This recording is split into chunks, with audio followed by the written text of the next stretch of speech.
Bonjour! Bienvenue sur ce live des expats. Comment allez-vous? Aujourd'hui, nous allons accueillir Marie qui va nous parler de phobie alimentaire, de néophobie. Mais qu'est-ce donc?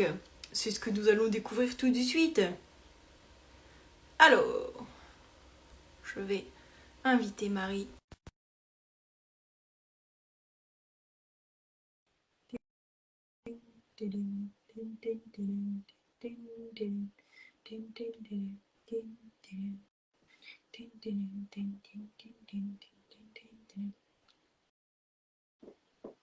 Et Marie nous rejoint.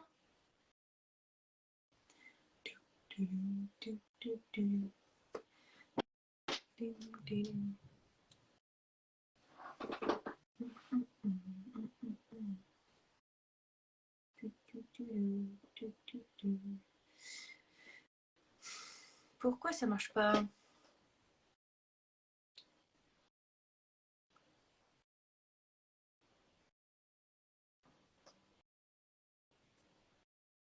C'est bizarre ça, dis donc.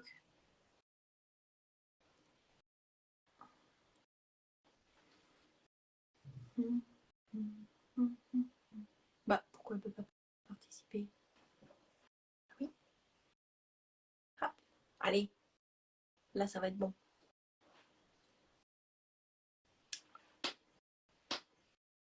Voilà! La voilà, Marie! Et coucou! Comment ça va, Marie? Ça va et toi? Merci de nous rejoindre dans ce live des expats. Mais merci à toi de m'avoir invité.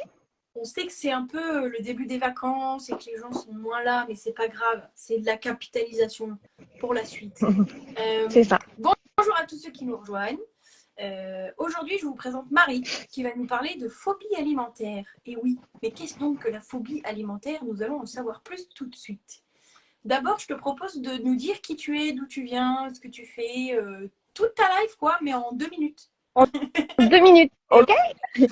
Challenge accepté. allez, Bonjour à tous, je m'appelle Marie, je suis néophobe, je suis patiente partenaire aussi, je vais vous expliquer tout ça. J'habite en région parisienne, j'ai été dans le marketing pendant 10 ans et puis j'ai arrêté tout ça pour me consacrer vraiment à mon activité pour accompagner les gens qui souffrent de phobie alimentaire. Voilà ce que je fais dans la vie de manière très très concise. c'était vraiment très très concis. On te remercie. Et du coup, on va pouvoir élaborer un petit peu plus autour de ce qu'est la phobie alimentaire, la néophobie. Tout à fait. Alors il y a plein de termes qu'on utilise aujourd'hui. On parle de néophobie alimentaire, on parle de troubles de l'oralité aussi. On commence même à parler de troubles alimentaires pédiatriques. Tout ça en fait c'est la même, enfin c'est plein de termes qui regroupent la même chose. C'est la difficulté de manger certains aliments, de goûter à de nouveaux aliments en raison de problématiques sensorielles. Donc ça va souvent être des difficultés à gérer les textures dans la bouche, les goûts Okay. très forts. Ça se manifeste aussi ça peut se manifester par un réflexe hypernauséeux, donc avoir des hauts le cœur, des nausées dès qu'on essaye de manger ces aliments inconnus. Et du coup, ça donne des personnes qui ont des alimentations très très restreintes, souvent des aliments très basiques, les pâtes, le riz, les yaourts, beaucoup d'aliments blancs, tout simplement parce que ces aliments industriels sont des aliments qui ont toujours le même goût, donc c'est beaucoup plus facile au niveau sensoriel à gérer que des fruits ou des légumes qui vont être très différents d'un élément à l'autre parce que plus mûrs, parce que voilà, donc des textures qui changent beaucoup, parce que aussi ce sont des aliments qui ont assez peu de goût, donc du coup c'est plus facile de les manger. Donc voilà, c'est des personnes qu'on qualifie souvent de chiantes ou de difficiles C'est ce que je vais te dans demander. l'enfance et même après, en grandissant, si ça ne passe pas, parce que tout simplement, il y a plein de choses qu'on ne mange pas et que du coup, nous recevoir à table, c'est pas toujours très sympa. Ok. J'imagine quand tu m'as dit les Hulkers, je vois très bien la scène de non mais c'est bon, arrête. Tous les stigmates qu'on peut avoir autour de tu fais la difficile et tout ça. C'est ça, c'est des Comment est-ce que caprices. toi, tu as découvert ça? Est-ce que c'est considéré comme une maladie aujourd'hui? Est-ce que Alors On est encore C'est au un trouble. prélude. Ouais, c'est le début. Ça commence. Ça fait une dizaine d'années déjà que ça commence à émerger en France. C'est bien plus avancé aux États-Unis, au Canada, Ouais. comme souvent. Donc c'est un trouble qui peut être diagnostiqué aujourd'hui par les orthophonistes, par les ergothérapeutes, euh, mais qui est principalement diagnostiqué chez les enfants Ok. aujourd'hui. Euh, Pourquoi est-ce qu'on ne considère pas les adultes? C'est un mystère. Parce que On ce ne sont considère, plus des enfants. ben voilà, Ils sont on passés à considère l'âge. que ça disparaît en grandissant ou alors qu'ils réussissent à soigner tout le monde, ce qui malheureusement aujourd'hui n'est pas encore le cas. Ouais. Et en fait, on a des générations et des générations de personnes qui n'ont pas été prises en charge et qui du coup aujourd'hui souffrent toujours de ce trouble qui n'a pas disparu en grandissant malgré ce que peuvent penser beaucoup de personnes. Ok. Et du coup, moi, je l'ai découvert par hasard en entendant une émission à la radio. Et après, de fil en aiguille, j'ai fait des recherches et j'ai fini par trouver une ortho qui m'a diagnostiqué. D'accord. Ok. Donc, finalement, c'est pas juste je suis compliquée en termes d'alimentation, hein, c'est un vrai trouble qu'il y a derrière ça. Tout à fait. Est-ce que tu pourrais nous donner genre des signes qui peuvent faire penser à ça sans être diagnostiqués, mais qui peuvent mettre sur cette piste-là pour les gens qui nous regardent? Tout à fait. Ça va souvent être donc une alimentation très très restreinte avec des familles entières d'aliments qui peuvent être complètement évincés. Ouais. Donc souvent ça va être les fruits, les légumes, éventuellement la viande. Ça va être une forte difficulté à goûter. Chez les enfants, ça peut être des repas qui sont très conflictuels, qui durent très longtemps. Ouais. Des aliments gardés en bouche pendant très très longtemps avec des difficultés à avaler. Je parlais tout à l'heure des Holker. Une aversion forte de manière générale pour tout ce qui est odeur aussi. Oui, parce que Voilà. sensoriel, c'est pas que dans la bouche finalement. Tout à fait. Vous m'entendez toujours? Ouais, c'est bon. Ouais, c'est bon. Voilà les principaux signes d'alerte qu'on peut avoir. Et aussi une forte peur des aliments. C'est pas juste je veux pas le manger, c'est ça me fait peur, je ne sais pas comment je gérer cet aliment. Je suis paralysée devant cet aliment. Ok, au point de voir l'aliment et de se dire oh là là, une angoisse absolue. C'est ça, c'est ça. Ok, donc parents, puisqu'on va s'adresser aux parents essentiellement. Ouais. Si vos enfants ont du mal à manger certains aliments, mettez pas forcément ça sur le compte de mon enfant est difficile et il fait des caprices. Il y a peut-être quelque chose derrière. Donc, le mieux pour faire diagnostiquer ou pour éventuellement creuser un trouble comme ça, c'est l'orthophoniste. C'est l'orthophoniste ou les ergots. Ça va être soit l'un, soit l'autre. Aujourd'hui, il y a de plus en plus d'ergots de formés. Et ouais, effectivement, donc c'est ces deux professions-là. Il faut pas forcément attendre que ça devienne vraiment un problème. Ça peut être diagnostiqué très très tôt, chez les tout petits bébés, dès les débuts de la diversification, si on voit que c'est compliqué avec les morceaux. Faut pas attendre que ça s'installe. Plus c'est pris tôt, plus il y a des leviers d'action qui peuvent être efficaces. Donc, ne pas forcément attendre pour consulter. Et puis, il vaut mieux faire un bilan et qu'on nous dise que tout va bien que d'attendre et puis que ça s'installe. On est bien d'accord. Et là, le fait d'avoir été diagnostiqué, d'être suivi, accompagné, est-ce que derrière, du coup, ça aide à introduire des nouveaux aliments dans la diversification de ce que tu manges ou est-ce que tu es toujours paralysé devant certains aliments qui, là, c'est vraiment pas possible? Alors, devant certains, oui, mais néanmoins, j'ai quand même fait d'énormes progrès. Moi, ça fait 10 ans que je travaille dessus. Je serai probablement toute ma vie néophobe. Ça ne sera jamais facile de goûter un aliment comme ça sans me poser de questions. Mais n'empêche qu'aujourd'hui, j'ai une alimentation qui est beaucoup plus variée que ce que ça n'a pu l'être pendant mon enfance. J'arrive à manger certains fruits, certains légumes, un petit peu de viande. J'arrive à trouver des plats au resto que je peux manger. Et ça change la vie de pas devoir de manger juste une assiette de frites.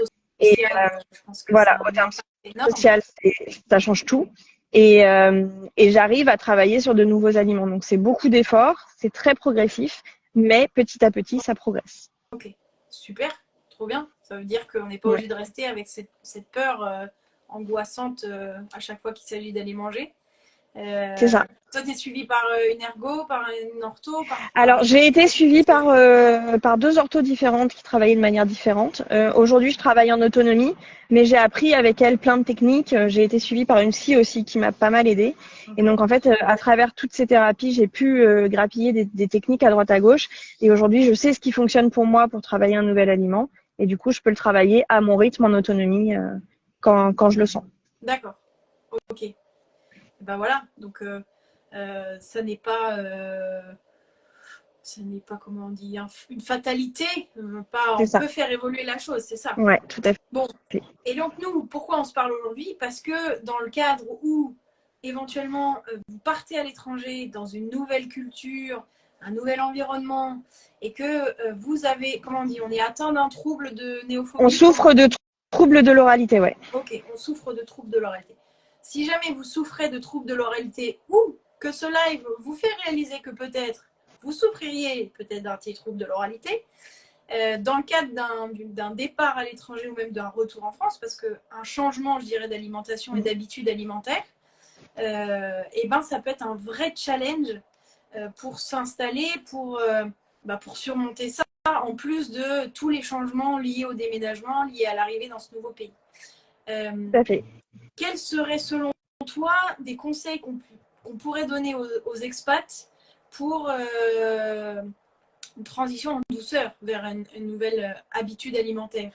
Ouais, bah alors le premier conseil que je donnerais, c'est de commencer à travailler sur une flexibilité déjà en amont du départ.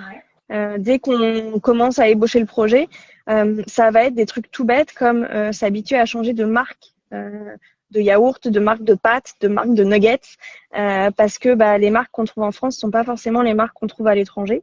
Okay. Donc même ça, c'est quelque chose qui peut être difficile pour les personnes qui souffrent de troubles de l'oralité.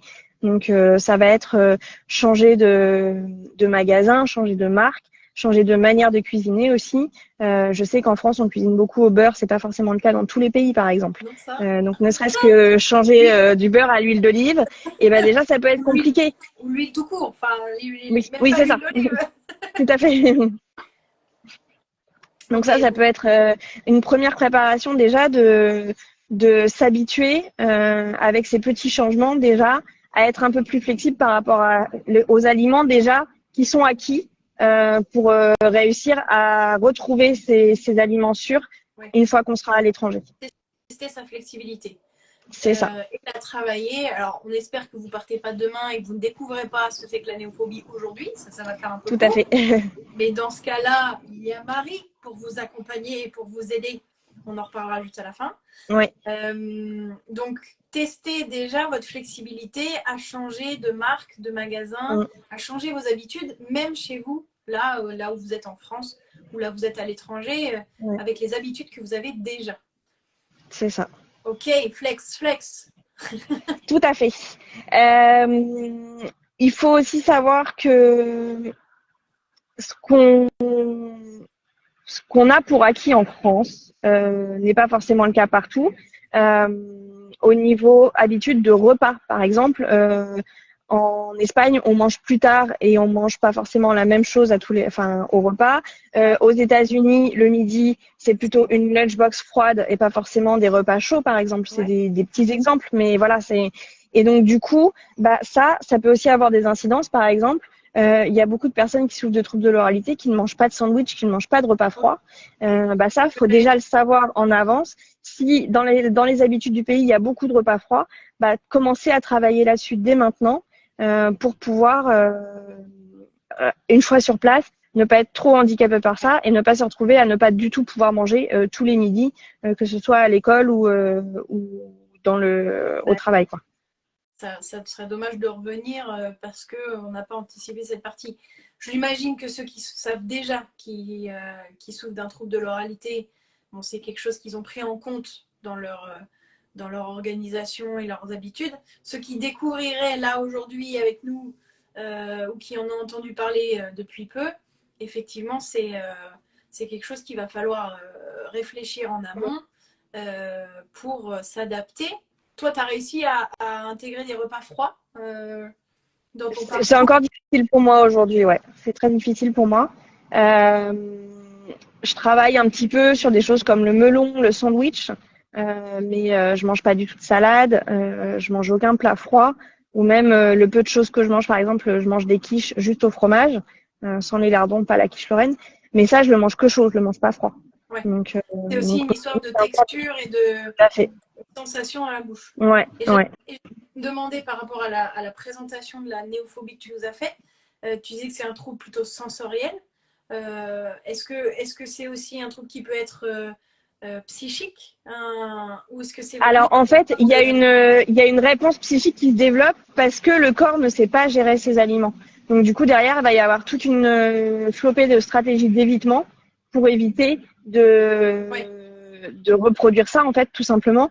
Et donc, du coup, effectivement, il y a une partie phobique qui se développe, d'où la néophobie alimentaire. mais elle se développe après. Mais en fait, voilà, c'est en réponse, c'est un des symptômes Ok. des troubles de l'oralité, en C'est fait. pas l'origine n'est pas psychique. Exactement. C'est l'origine sensorielle. Ok. Vous n'êtes pas complètement toc-toc si jamais vous avez une Ouais. néphobie. Voilà, c'est ça qu'il faut dire. Ok, donc le deuxième conseil, s'intéresser aux habitudes alimentaires du pays dans lequel vous partez ou Ouais. vous revenez. D'où vous revenez. Enfin, si c'est la France, normalement, vous connaissez un peu la France. Vous savez que vous pouvez vous adapter. C'est plus dans le cas d'un départ. Effectivement, c'est quelque chose à prendre en compte dans sa préparation au départ. Et là, C'est ça. il y a Bibi et il y a Bibi. Voilà, on est là pour vous.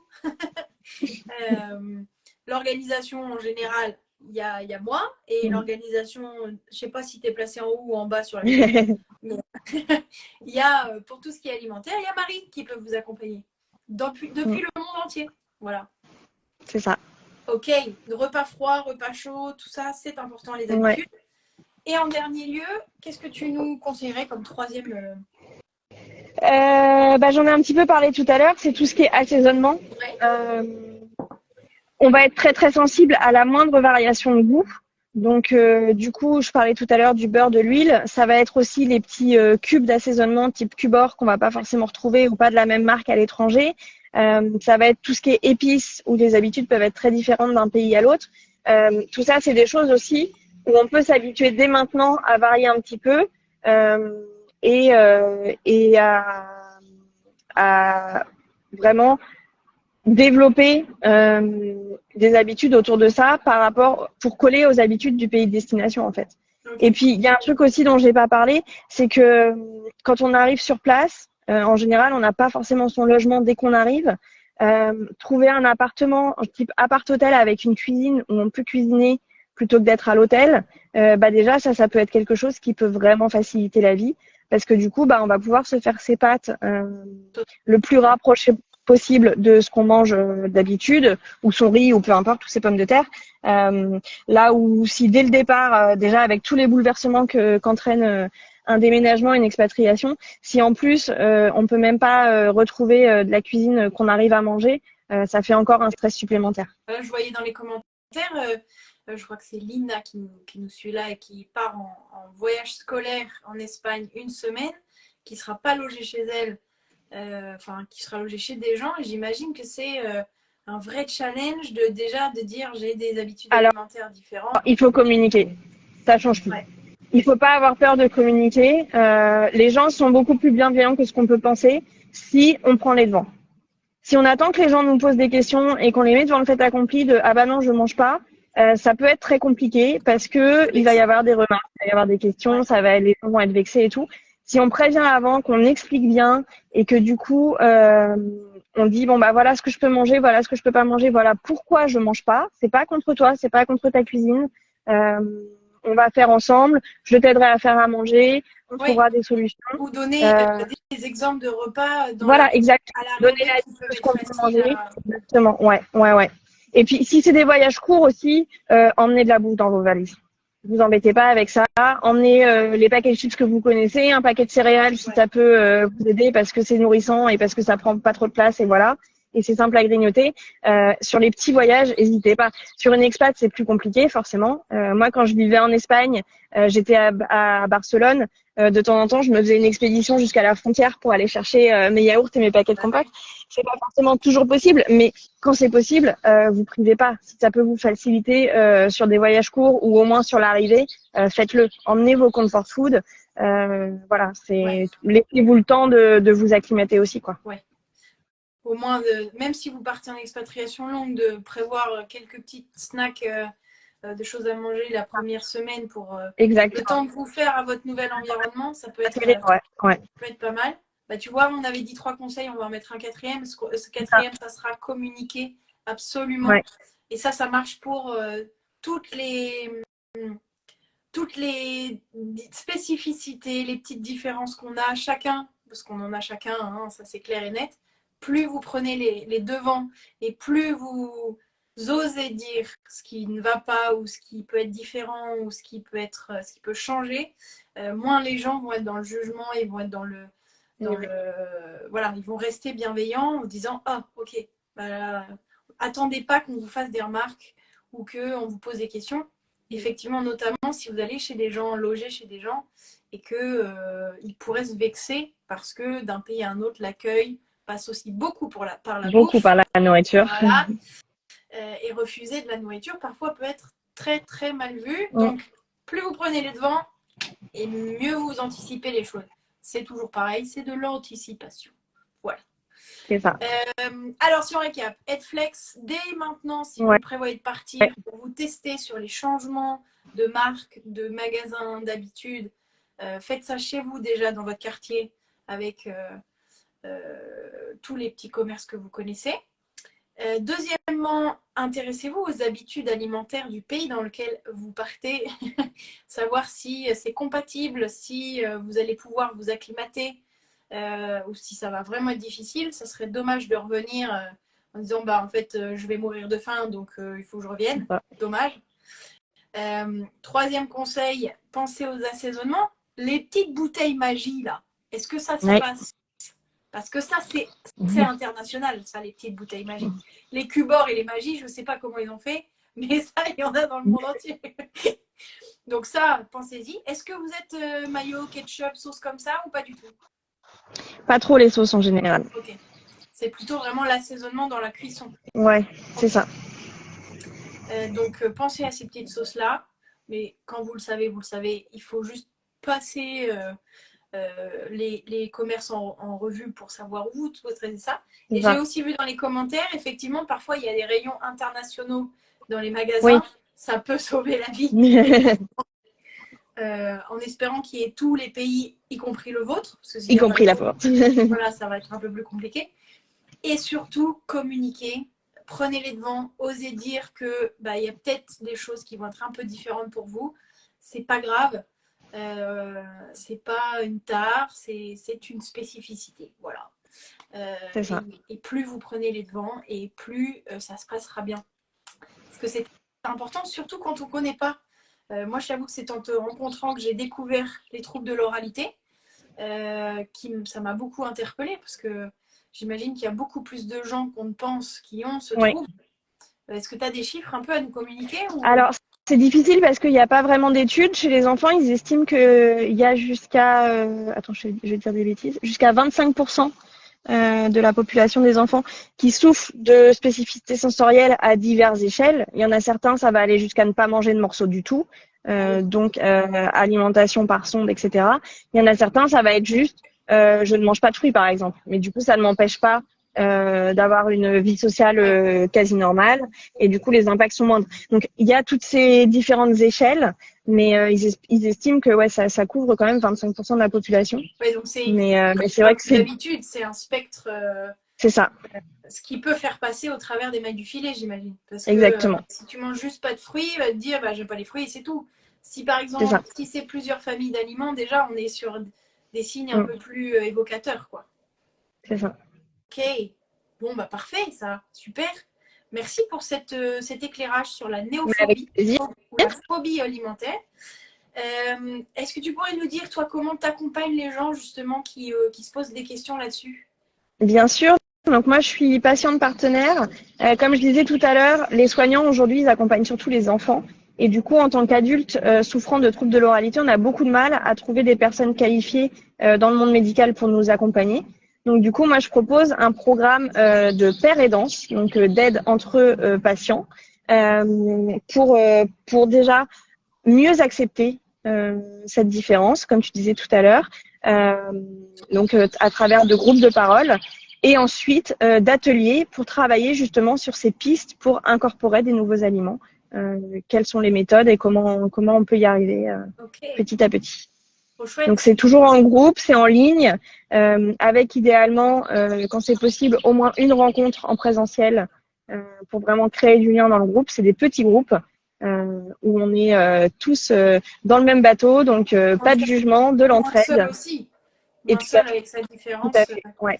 Ouais. J'imagine que pour des expats qui sont déjà expatriés, la rencontre se fera plus tard. C'est ça, c'est ça. C'est pour ça que je dis Ne quand c'est possible, ne mais ce vous n'est pas empêchez pas excluant. d'aller contacter C'est Marie ça. sous prétexte qu'elle a dit que vous vous rencontrerez en vrai et que vous ne pouvez pas. Non. Je vous mets bien sûr tous ses contacts dans la description de la vidéo, as usual. Et puis, allez suivre son compte qui s'appelle Phobie alimentaire, qui vous donne plein de super conseils. Et n'hésitez pas à la contacter si vous sentez le besoin d'être accompagné Avec sur plaisir. ça. Oui, je vous la recommande chaudement. Et je plaide coupable en tant qu'infirmière de me dire jamais on a entendu parler de ça dans nos études, par exemple. Bon, Bah après, oui. peut-être je suis considérée comme une vieille infirmière maintenant. Ça fait trop longtemps que je suis. Mais voilà. Mais même chez les orthos, c'est au programme de la formation initiale que depuis 2013. C'est hyper récent. Bah, moi, Avant ça, c'était que des personnes qui se formaient en plus de leur formation initiale. Moi, je suis sortie en 2010 de l'école, donc c'est possible qu'à ce moment-là, on n'en avait aucune idée. Mais même aujourd'hui, je suis même pas sûre, tu vois, chez les infirmières, même chez les psychologues aujourd'hui, ça fait pas partie du programme de base. Donc, eh bien, allez-y, diffusez la bonne nouvelle. La bonne nouvelle. Diffusez l'information plutôt. Faites connaître cette spécificité des troubles de l'oralité. Parlez-en à des professionnels parce qu'il faut que ça se sache et il faut que les gens soient accompagnés, adultes comme enfants. C'est sûr que ça peut coincer à certains endroits si on n'est pas bien accompagné. Et on va se sentir très seul tant qu'on ne sait pas ce qu'on a, je pense. Ouais, c'est un des messages que je reçois le plus, moi, sur mon compte. C'est merci, grâce à toi, je découvre que je ne suis pas seule, en fait. Quand on n'aime pas mettre des étiquettes, mais quand on met une étiquette, mine de rien, ça aide quand même à comprendre pas mal de choses. Et on se sent tout de suite beaucoup moins seul. C'est ça. Merci beaucoup, Marie. Mais avec plaisir, merci pour l'invitation. C'est un plaisir de te recevoir et d'en apprendre autant sur la phobie alimentaire. Je vous rappelle que Expatez-vous vous accompagne aussi au départ dans tout ce qui est organisation, préparation personnelle, émotionnelle. Donc ça peut faire partie des sujets dont on parle ensemble, avec bien sûr une redirection vers d'autres professionnels bien plus compétents que moi dans ce domaine. Mais voilà, ça fait partie des choses qu'on peut adresser ensemble pour que vous vous prépariez correctement à partir et que ça ne soit pas la croix et la bannière pour vous installer à l'étranger. Voilà. Et Marie aussi vous attend et on sera ravis de pouvoir vous aider à avancer dans le bon sens. Tout à fait. Je vous souhaite une très bonne semaine à tous, à toutes, parce que j'ai l'impression qu'il n'y a toujours que des filles qui nous suivent. Mais ça c'est bonjour aux garçons si jamais j'ai loupé les garçons. Mais je vous souhaite une bonne semaine et la semaine prochaine, je ne sais pas encore quel sera le sujet. C'est détente, c'est juillet. Vous le saurez en temps en heure. Ça va bien se passer. Voilà. Donc, bonne semaine et à la semaine prochaine. Ciao. Bonne semaine. Ciao.